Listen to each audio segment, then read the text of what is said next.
আউযু বিল্লাহি মিনাশ শাইতানির রাজিম। বিসমিল্লাহির রহমানির রহিম। মান জাল্লাযী ইয়াসফাউ ইনদাহু ইল্লা বিইজনিহি ইয়ালামু মা বাইনা আইদিহিম ওয়া মা খালফাহুম ওয়ালা ইউহিতুনা বিশাইইম মিন ইলমিহি ইল্লা বিমা শাআ ওয়াসিয়া কুরসিয়ুহুস সামাওয়াতি ওয়াল আরদা ওয়ালা ইয়াউদুহু হিফজুহুমা ওয়া হুয়াল আলিয়্যুল আযীম। লা ইকরাহা ফিদ্দীনি কাদ তাবায়্যানার রুশদু মিনাল গায়য়ি ফামান ইয়াকফুর বিত্তাগুতি ওয়া ইউমিন বিল্লাহি ফাকাদ ইসতামসাকা বিল উরওয়াতিল wuthqa লা ইনফিসামা লাহা আল্লাহু সামিউন আলিম। আল্লাহু ওয়ালিউল্লাযীনা আমানু ইউখরিজুহুম মিনাজ যুলুমাতি ইলান নূর ওয়াল্লাযীনা কাফারু আউলিয়াউহুমু তাগুতু ইউখরিজুনাহুম মিনান নূরি ইলাজ যুলুমাতি উলাইকা আসহাবুন নার হুম ফিহা খালিদুন। আলাম তারা ইলাল্লাযী হাজ্জা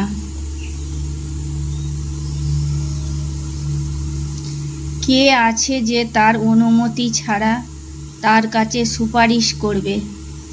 তাদের মানুষের সম্মুখে ও পশ্চাতে যা কিছু আছে তা তিনি অবগত আছেন।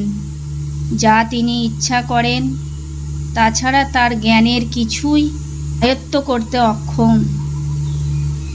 তার আসন আকাশ ও পৃথিবীতে পরিব্যাপ্ত, আর ওদের রক্ষণাবেক্ষণে তিনি ক্লান্ত হন না। তিনি অতি উচ্চ, বিরাট। ধর্মে কোনো জোর জবরদস্তি নেই। নিশ্চয় সুপথ প্রকাশ্যভাবে কুপথ থেকে পৃথক হয়েছে।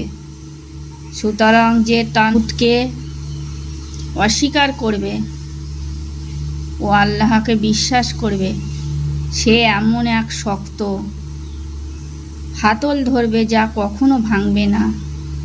আল্লাহ সর্বশ্রোতা জ্ঞানময়। আল্লাহ ঈমানদারদের অভিভাবক। তিনি তাদেরকে অন্ধকার থেকে আলোতে নিয়ে যান, আর যারা সত্য প্রত্যাখ্যান করে বিভ্রান্তকারীরা তাদের অভিভাবক, এরা তাদের আলো থেকে অন্ধকারে নিয়ে যায়। ওরাই দোজখবাসী, যেখানে তারা চিরকাল থাকবে। আপনি তাকে কি জানেন? পাশের সকল বস্তি লোকেদেরকে শহীদ সালামতে ও নিরাপদে রাখেন। নিয়মিত আয়াতুল কুরসি পাঠ করলে জিন ভূতের আক্রমণ থেকে রক্ষা পাওয়া যায়। শানে নজুল আয়ে 256। ইবনে আব্বাস রাদিয়াল্লাহু তাআলা বলেন, বান্দা স্ত্রীরা সন্তান প্রার্থনা করে, বলো তো যে যদি ছেলে পেলে হয় তবে তা ইহুদিদের হাতে সমর্পণ করব। এভাবে ইহুদিদের বনু নজির গোত্রের নিকট অনেক সন্তান জমা হয়ে যায়। অতঃপর মদিনাবাসীরা মুসলমান হয়ে গেলে বনু নাজিরদের নিকট হতে তাদের সন্তানদেরকে এনে মুসলমান করার ইচ্ছা করে। তখন তাদেরকে এর থেকে বিরত থাকার জন্য বলা হয়েছিল। অতঃপর আল্লাহ এ আয়াত অবতীর্ণ করেন। তাই ইবনে কাসির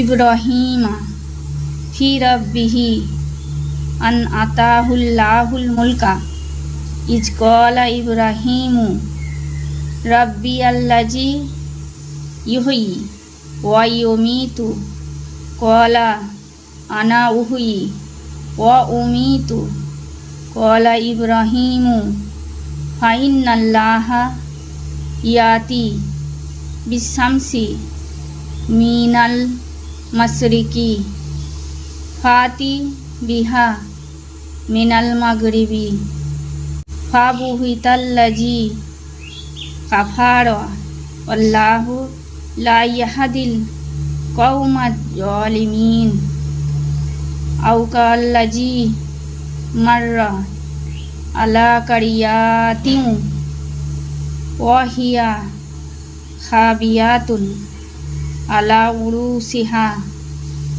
ক্বালা আন্না ইহুয়ি হাযিহিল্লাহু বা'দা মাউতিহা ফাআমাতাহুল্লাহু মিয়াতা আমিন সুম্মা বা'আসাহু ক্বালা কাম লাবিস্তা ক্বালা লাবিস্তু ইয়াওমান আও বা'দা ইয়াউমিন ক্বালা বাল লাবিস্তা মিয়াতা আমিন ফানজুর ইলা তোআমিকা ওয়া সারাবিকা লাম ইয়াতাসান্নাহু অনজুর ইলা হিমারিকা ওয়া লিনাজআলাকা আয়াতাল লিন্নাসি অনজুর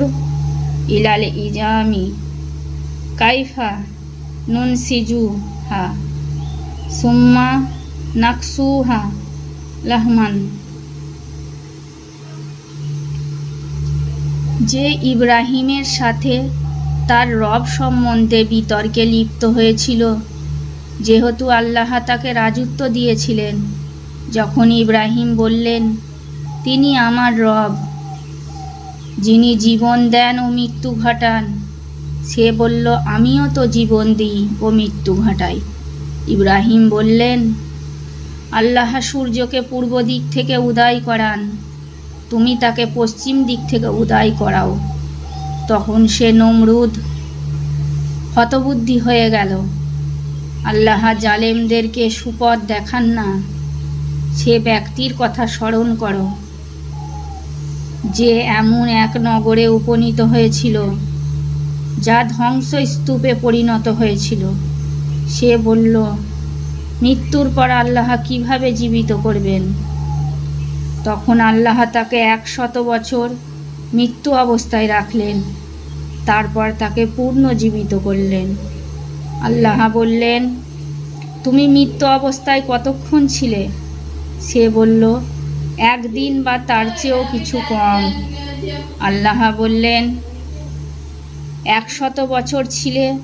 তুমি খাদ্য পানীয় ও গাধাটির প্রতি লক্ষ্য করো, উহা অবকৃত রয়েছে। আমি তোমাকে মানব জাতির জন্য নিদর্শন করব।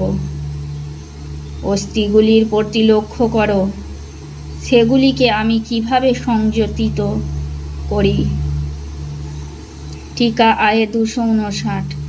এ ঘটনা হতে সর্বশক্তিমান আল্লাহ তাআলার যে মহিমা প্রকাশ পায়, স্থলে তারই বর্ণনা দ্বারা মানবকে জ্ঞানচক্ষু উন্মিলিত করতে শিক্ষা দেওয়া হয়েছে।